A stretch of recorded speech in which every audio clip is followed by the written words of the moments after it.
ශ්‍රී ලංකාවේ නීති පද්ධතිය දිහා බැලුවම ඒක හරියට සියවස් ගානක් පරණ එකිනෙකට වෙනස් නූල් වලින් වියපු සංකීර්ණ රෙද්දක් වගේ. හැබැයි ඒ රෙද්දේ ගොඩක් නූල් එකට අල්ලගෙන ඉන්න හරිම ශක්තිමත් ප්‍රධාන නූලක් තියෙනවා. අන්න ඒ නූල තමයි රෝම ලන්දේසි නීතිය කියන්නේ. අපි අද කතා කරන්නේ ඒ ගැන. හරි. එහෙනම් අපි මේ ගමන පටන් ගමු. අපි මුලින්ම බලනවා යටත් විජිත කාලේ අපේ නීතියට එකතු වුණු විවිධ ස්තර ගැන. ඊට පස්සේ මේ කියන රෝම ලන්දේසි නීතිය කියන්නේ අතර මොකක්ද කියලා හරියටම තේරුම් ගමු. ඊළඟට ඒක කොහොමද අපේ රටේ පොදු නීතිය බවට පත් උනේ කියලාත් ඒක රැකගන්න සිද්ධ වුණු ලොකු ගැටුම ගැනත් කතා කරනවා. අවසානයේට අදටත් මේ නීතිය පාවිච්චි වෙන තැන් මොනවද? ඒ වගේම ඇයි ඒක අපිට මෙච්චර විශේෂ වෙන්නේ කියන කාරණාත් සාකච්ඡා කරනවා. අද තියෙන නීති පද්ධතිය හරියට තේරුම් ගන්න නම් අපිට පොඩ්ඩක් අතීතයට යන්න වෙනවා. ඒ කියන්නේ එක එක කාලවලදී යුරෝපියන් ජාතින් මේ රට පාලනය කරපු කාලයට. මේ කාල රෑමුවෙන් පෙන්වන්නේ ප්‍රධාන යුග තුනක්. මුලින්ම පෘතුගීසීන් ආවා. ඊට පස්සේ 1656 දී ලන්දේසින් මුහුදු බඩ ප්‍රදේශ අල්ලගත්තා. අන්න එතනදී තමයි රෝම ලන්දේසි නීතිය අපේ රටට එන්නේ. අන්තිමට 1815 දී මුළු රටම බ්‍රිතාන්‍යයන් යටතටපත් වුණා. මේ හැම යුගයකින්ම අපේ නීතියට මොනවා හරි දෙයක් එකතු වුණා. ඒක තමයි අපේ නීති පද්ධතිය මෙච්චර අනන්‍ය වෙන්න හේතුව. හොඳයි. අරමම කීව ස්තර වලින් එකක්. ඒ කියන්නේ ලන්දේසින් ගෙනාපු එක අපේ නීතියේ පදනමක් වුණා. ඉතින් අපි දැන් බලමු මොකද්ද මේ ඇත්තටම රෝම ලන්දේසි නීතිය කියන්නේ කියලා. දැන් මෙතන තියෙන රසවත්ම කාරණය තමයි මේක එක දෙයක් නෙවෙයි කියන එක. මේක දෙමුහුමක්. ඒකයි මිශ්‍රණයක්.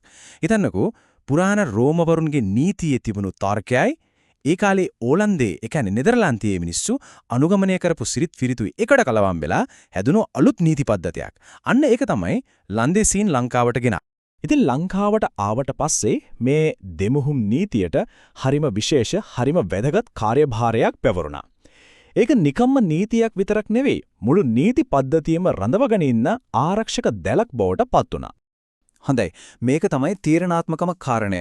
දැන් බලන්න ශ්‍රී ලංකාවේ උඩරට ප්‍රදේශවල ආයට උඩරට නීතිය තියෙනවා.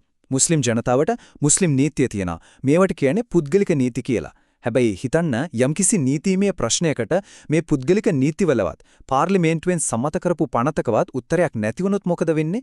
එතන හිස්තැනක්නේ. අන්නේ හිස්තැන පුරවන්න තමයි රෝම ලන්දේසි නීතිය ඉස්සරහට එන්නේ. ඒ නිසා තමයි ඒක මුළු රටටම පොදු නීති. හැබැයි කතාව එතනින් ඉවරුනේ නෑ. බ්‍රිතාන්‍යයන් පාලනය අතට ගත්තට පස්සේ මේ අපේ නීතිමය ආරක්ෂක දැලට ලොකු තර්ජනයක් එල්ල වුණා.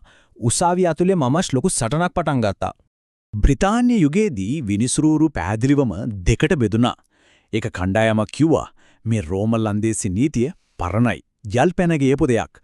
මේක අයින් කරලා දාලා දියුණු ඉංග්‍රීසි නීතිය පාවිච්චි කරමු කියලා. හැබැයි අනිත් කණ්ඩායම කිව්වා කොහෙත්ම බෑ. මේක තමයි මේ රටේ නියම නීතිය. අපි මේක ආරක්ෂා කරගෙන තවත් දියුණු කරන්න ඕනේ කියලා.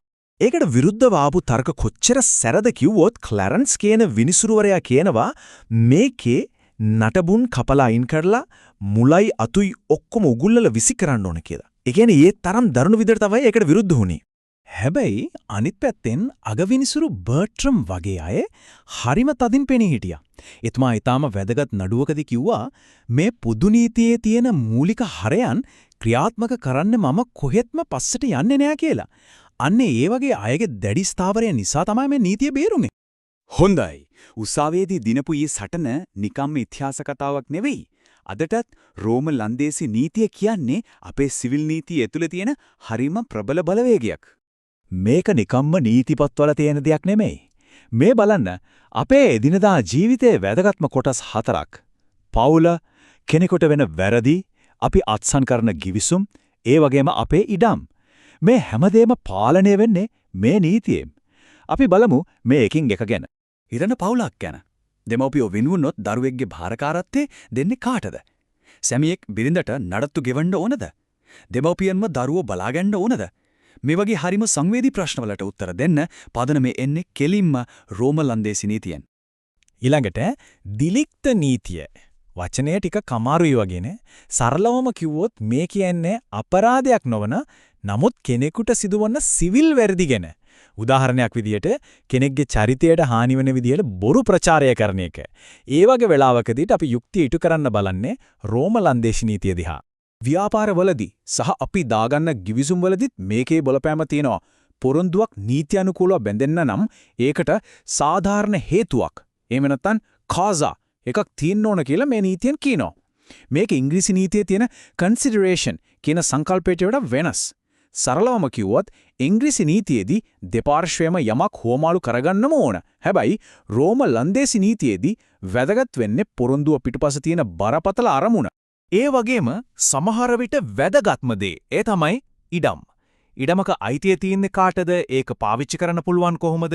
ඒ අයිතිය ලබා ගන්නේ කොහොමද කියන මූලිකම නීති ටික හැදලා තියෙන්නේ මේ සියවස් ගාණක් පරණ රෝම ලන්දේසි සංකල්ප උඩ. හොඳයි. මේ ඔක්කොම අහගෙන ආවට පස්සේ මේ නීති ඉතිහාස ගමනින් අපිට අරගන්න පුළුවන් ප්‍රධානම පණිවිඩය මොකද්ද? මෙතන තියෙන තීරණාත්මකම කාරණේ තමයි මේක තවත් එක යටත් විචිත කාලයෙන් ඉතුරු වුණු නීතියක් විතරක් නෙවෙයි කියන එක. මේක කොච්චරටම අපේ පද්ධතියට උරාගෙනද කියනවනම් ඩිප්ලොක් ස්වාමීවරයා කියනවා වගේ දැන් එක සැලකෙන්නේ ශ්‍රී ලංකාවේ දේශීය පොදු නීතිය විදිහක. ඒ කියන්නේ ඒක දැන් අපේම දෙයක් වෙලා. ඉතින් මේකෙන් අපේ හිතේ අලුත් ප්‍රශ්නයක් ඉතුරු වෙනවා. මේ වගේ පරණ ගැඹුරු මුල් තියෙන නීති පද්ධතියක් 21 වෙනි සියවසේන අලුත් අභියෝගවලට ඒ කියන්නේ අන්තර්ජාලය තාක්ෂණීය සමාජ වෙනස්කම් වගේ දේවල් වලට කොහොම මුහුණ දෙයිද? ඒක අනාගතයට ගැලපෙන්න කොහොම හැඩගැහිද?